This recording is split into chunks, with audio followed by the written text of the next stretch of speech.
Assalamualaikum warahmatullahi wabarakatuh.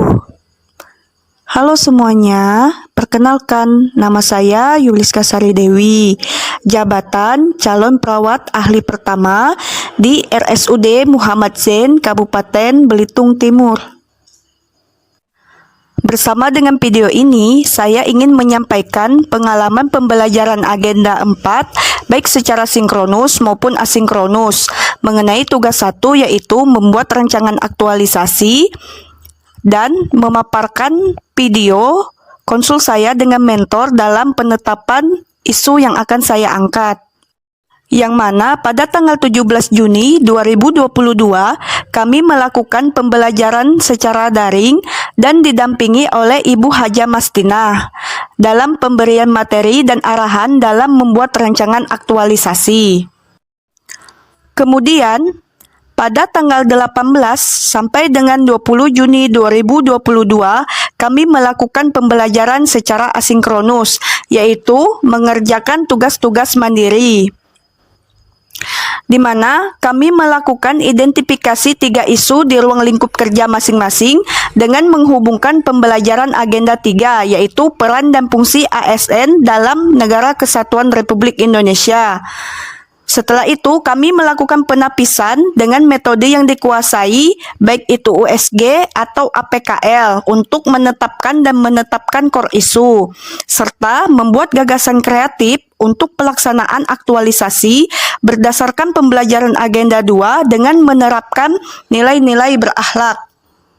Identifikasi isu ini dilakukan dengan cara menghubungkan pembelajaran agenda 3 mengenai peran dan fungsi ASN di dalam Negara Kesatuan Republik Indonesia, yang salah satunya yaitu sebagai pemberi layanan kepada masyarakat.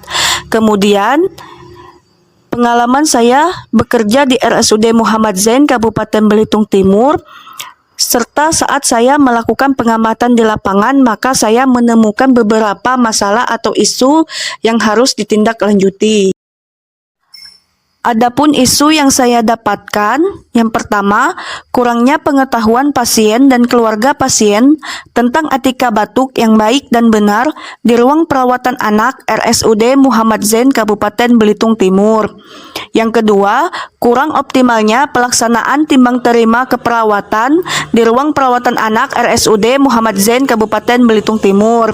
Dan yang ketiga, kurang optimalnya kegiatan pre dan post conference keperawatan di ruang perawatan anak RSUD Muhammad Zain, Kabupaten Belitung Timur. Dari ketiga isu tersebut, saya melakukan tapisan dengan metode USG dalam penetapan core isu. Analisis USG adalah salah satu metode scoring untuk menyusun urutan prioritas isu yang harus diselesaikan. USG sendiri merupakan kepanjangan dari urgensi, seriousness, dan growth. Urgensi yaitu dilihat dari tersedianya waktu, mendesak atau tidaknya masalah tersebut untuk diselesaikan. Seriousness atau tingkat keseriusan dari masalah, yakni dengan melihat dampak masalah tersebut terhadap produktivitas kerja, pengaruh terhadap keberhasilan, dan membahayakan sistem atau tidak. Serta growth atau tingkat perkembangan masalah, yaitu apakah masalah tersebut berkembang sedemikian rupa sehingga sulit untuk dicegah. Langkah-langkah scoring dengan metode USG. Yang pertama, membuat daftar akar masalah, membuat tabel metrik prioritas masalah dengan bobot scoring 1-5, di mana 5 itu sangat penting, 4 penting, 3 netral, 2 tidak penting, dan 1 sangat tidak penting. Kemudian dari seluruh total nilai yang didapatkan, nilai yang tertinggilah itu merupakan core isu atau prioritas masalah yang harus segera ditindaklanjuti. Berikut tampilan tabel metrik dalam penapisan dengan menggunakan metode USG, di mana di sini terlihat poin tertinggi yaitu 14 dengan isu kurangnya pengetahuan pasien dan keluarga pasien tentang etika batuk yang baik dan benar di ruang perawatan anak RSUD Muhammad Zain, Kabupaten Belitung Timur. Yang kedua, dengan poin 13, dengan isu kurang optimalnya pelaksanaan timbang terima keperawatan di ruang perawatan anak RSUD Muhammad Zain Kabupaten Belitung Timur. Serta poin 11 dengan isu kurang optimalnya kegiatan pre dan post conference keperawatan di ruang perawatan anak RSUD Muhammad Zain Kabupaten Belitung Timur.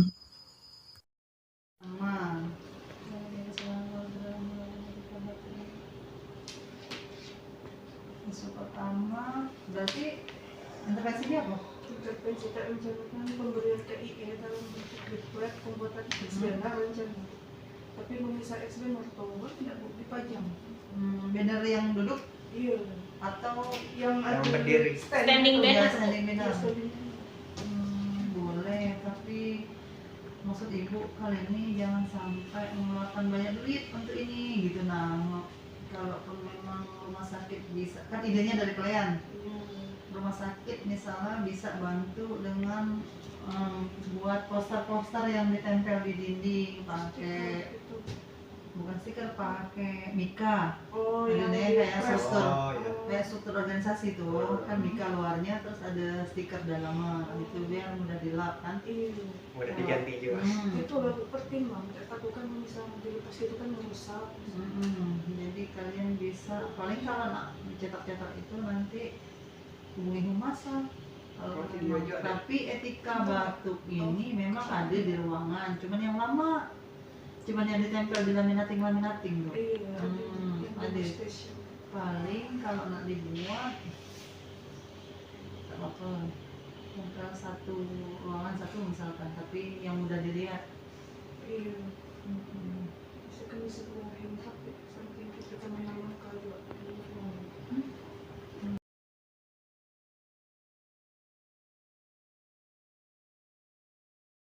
Adapun identifikasi core issue dari masalah yang saya angkat yaitu terlihat dari kurangnya pengetahuan pasien dan keluarga pasien tentang etika batuk yang baik dan benar. Ini merupakan salah satu penyebab penerapan etika batuk. Hal ini juga diperkuat dengan hasil pengamatan saya selama di lapangan, di mana pasien dan keluarga pasien tidak tahu tentang etika batuk yang baik dan benar, sehingga dalam penerapannya pun tidak tepat. Adapun dampak dari core issue jika tidak segera ditindaklanjuti.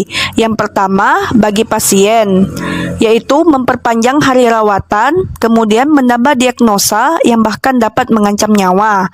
Yang kedua, bagi pengunjung lainnya, mengingat di dalam satu ruangan perawatan terdapat beberapa pasien, seperti dapat menularkan bibit penyakit kepada orang lain setelah meninggalkan rumah sakit.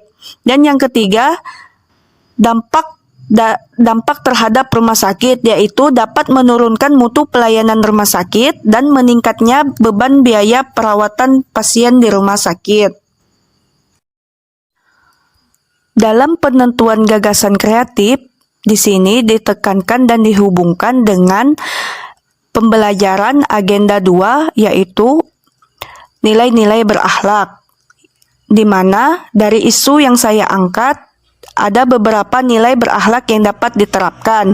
Yang pertama, berorientasi layanan, di mana seorang pelayan publik mampu memahami dan memenuhi kebutuhan masyarakat, selalu bersikap ramah, cekatan, solutif, dan dapat diandalkan dalam pemecahan masalah yang dialami pasien atau keluarga pasien. Yang kedua, kompeten, diterapkan dengan membantu orang lain untuk mendapatkan pengetahuan dari ilmu yang kita miliki. Yang ketiga, harmonis, menghargai setiap orang apapun latar belakangnya dan selalu senantiasa menolong orang lain.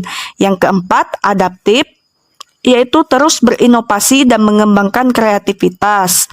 Dan yang kelima, kolaboratif, yaitu dengan melakukan kerjasama dan menggerakkan pemanfaatan bagi sumber daya untuk tujuan bersama. Adapun gagasan kreatif dalam pelaksanaan aktualisasi dengan menerapkan nilai-nilai berakhlak yang akan saya lakukan yaitu yang pertama, memberikan informasi kepada pasien dan keluarga pasien tentang etika batuk yang baik dan benar. Yang kedua, membuat media berupa leaflet tentang etika batuk yang baik dan benar yang kemudian akan diperbanyak dan disimpan pada setiap ruang perawatan pasien sehingga mudah dibaca oleh keluarga yang mengunjungi pasien. Dan yang ketiga, saya melakukan kerjasama dengan pihak PPI atau Pencegahan Pengendalian Infeksi dan Humas RSUD Muhammad Zain untuk pembuatan dan pencetakan ex-banner tentang etika batuk yang baik dan benar untuk nantinya ditempatkan pada lokasi yang mudah terbaca oleh semua orang. Mungkin cukup sekian pengalaman pembelajaran baik secara sinkronus maupun asinkronus mengenai tugas 1 dan 2 yang dapat saya paparkan.